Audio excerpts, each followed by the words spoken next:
Assalamualaikum warahmatullahi wabarakatuh. Alhamdulillahilladzi anzala as-sakinata fi qulubil mu'minin liyazdadu imana ma'a imanihim. Ashhadu an la ilaha illallah wahdahu la syarika lah wa ashhadu anna Muhammadan abduhu wa rasuluh. Allahumma salli wa sallim ala nabiyyina Muhammadin sallallahu alaihi wasallam wa ala alihi wa sahbihi ajma'in. Amma ba'd, fa ya ibadallah, usikum wa nafsi bitaqwallah faqad fazal muttaqun. Yang kami hormati Ketua Takmir Masjid Mujahidin beserta pengurusnya, wabil khusus dumateng Ustadz Sentot selaku guru kami yang kami hormati.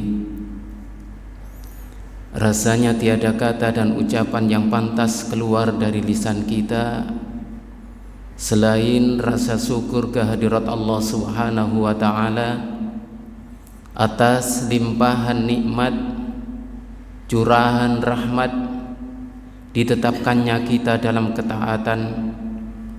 Karena banyak sekali saudara-saudara kita yang saat ini walaupun diberikan kesempatan oleh Allah Subhanahu wa ta'ala kesehatan, akan tetapi tidak mampu untuk melangkahkan kakinya ke masjid Allah Subhanahu wa ta'ala.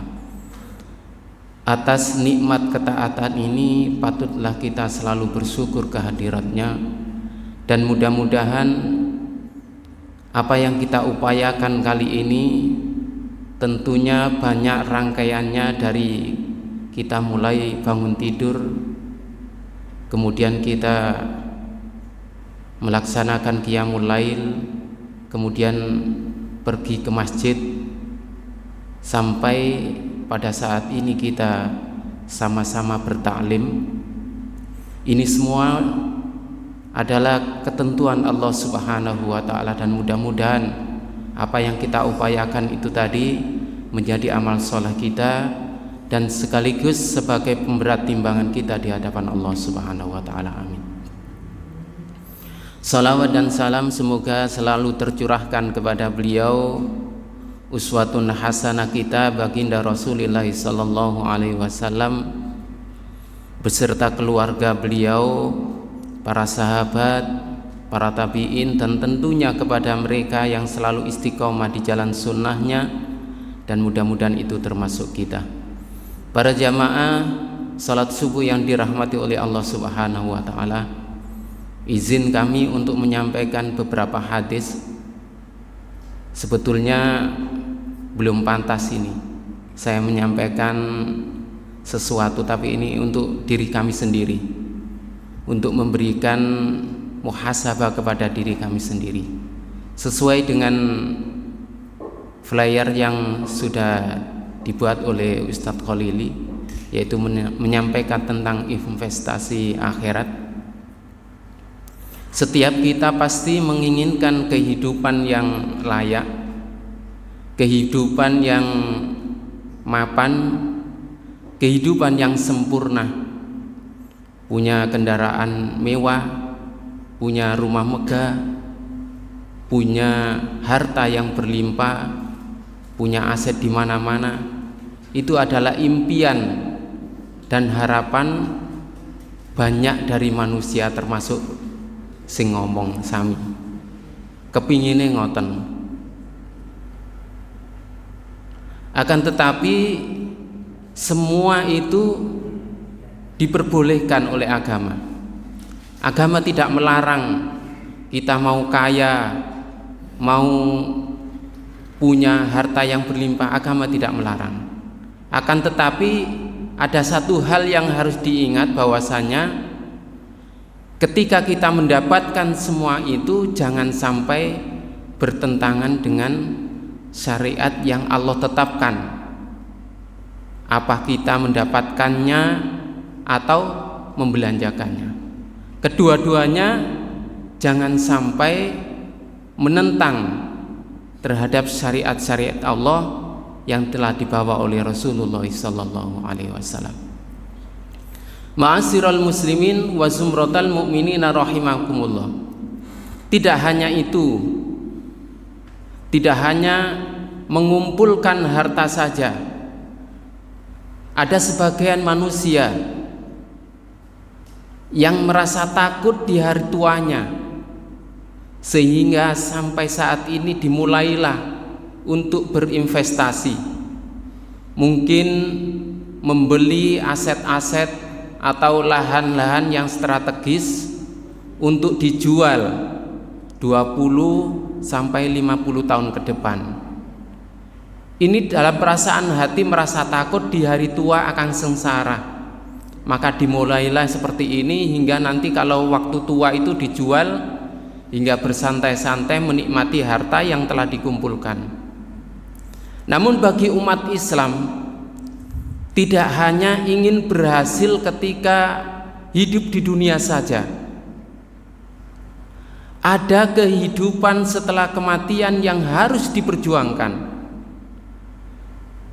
Kalau investasi dunia ini kita merasa penting, maka investasi untuk hari akhir, untuk kehidupan kita setelah kematian itu jauh lebih penting lagi dan jauh lebih utama. Baginda Rasulullah sallallahu alaihi wasallam dalam hadisnya memberikan konsep bagaimana seharusnya umat Islam itu untuk berinvestasi. Hadis ini sangat familiar dari Abu Hurairah dan diriwayatkan oleh Imam Muslim. Idza mata banu Adam, ketika anak cucu Adam, yaitu kita semua manusia, idza mata banu Adam, ketika anak cucu Adam ini meninggal, in qata'a amaluhu, maka amalnya semuanya terputus. Yang kemarin bisa sholat jamaah karena sudah meninggal, maka terputuslah, dia sudah tidak bisa sholat jamaah lagi, maka pahalanya sudah terputus. Yang kemarin bisa bertaklim bersama seperti saat ini, oleh karena sudah meninggal tidak bisa bertaklim, sehingga terputuslah amalnya. Illa min salasin, kecuali 3 perkara. Jadi ada amalan yang apabila itu kita lakukan waktu kita masih hidup, walaupun kita sudah meninggal, ternyata amalannya masih mengalir terus menerus. Apa saja amalan yang diberitahu oleh baginda Rasul yang apabila kita telah meninggal akan tetapi amalan itu, pahala itu masih terus mengalir? Yang pertama adalah sodakotin jariyatin, yaitu sodako jariyah. Sodako jariyah ini amatlah penting bagi kita, karena ketika kita meninggal ternyata pahalanya itu tetap mengalir kepada kita. Tentunya sodako jariyah dengan penuh keikhlasan hanya karena Allah Subhanahu wa ta'ala. Itulah mengapa ketika seseorang itu akan meninggal, maka dia berdoa kepada Allah, seperti penggalan surat Al-Munafikun, surat yang ke-63 ayat yang ke-10 insyaallah.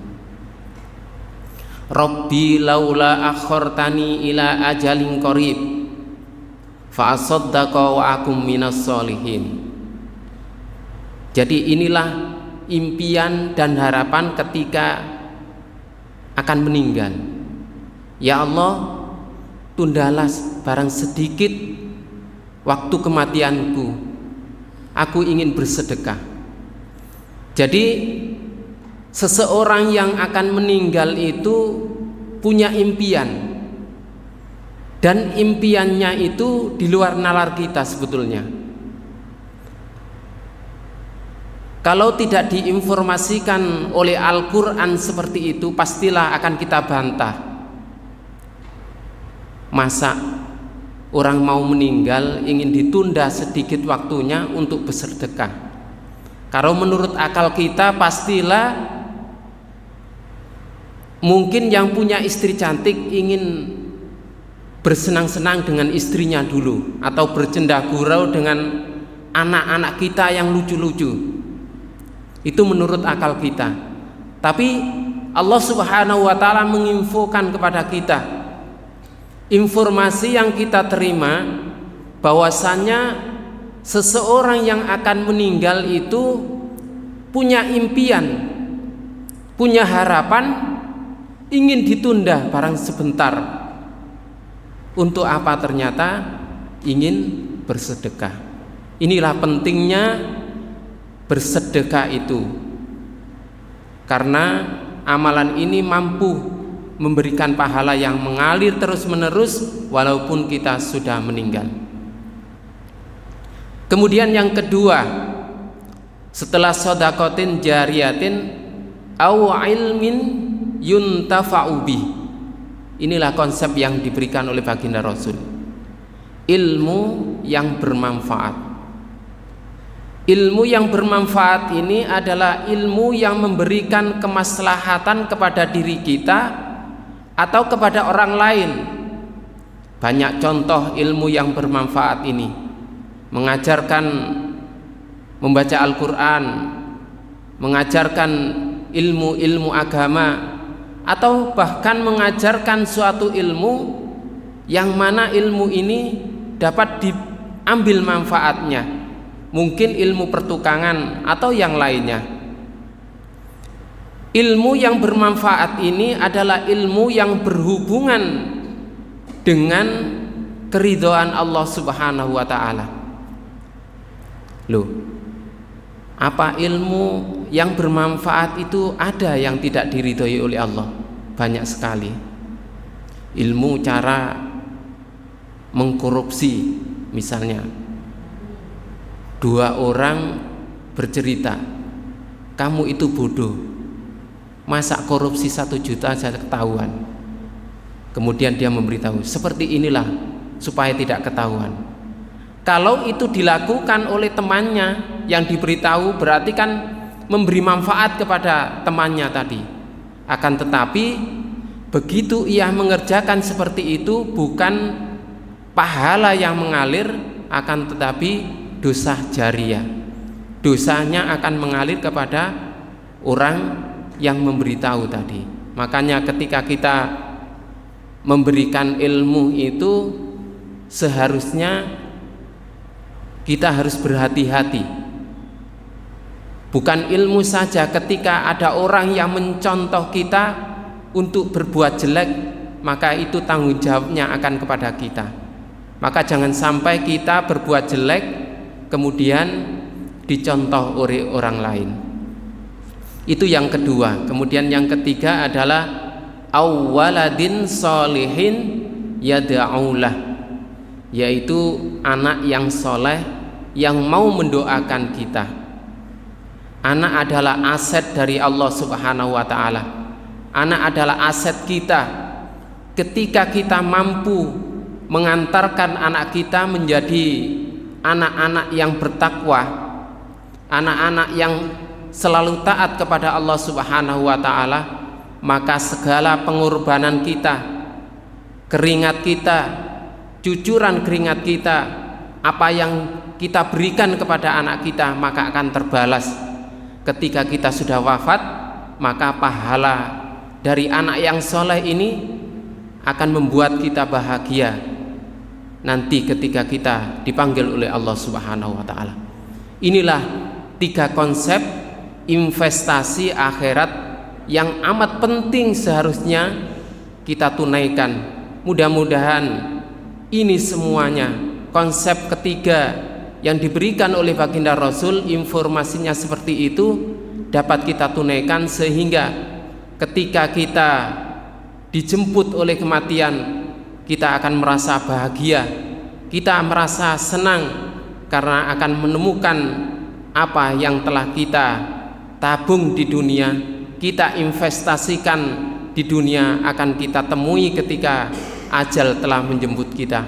Mudah-mudahan kita diberikan oleh Allah Subhanahu wa taala meninggal dalam keadaan husnul khotimah. Ini yang dapat kami sampaikan, mudah-mudahan bermanfaat.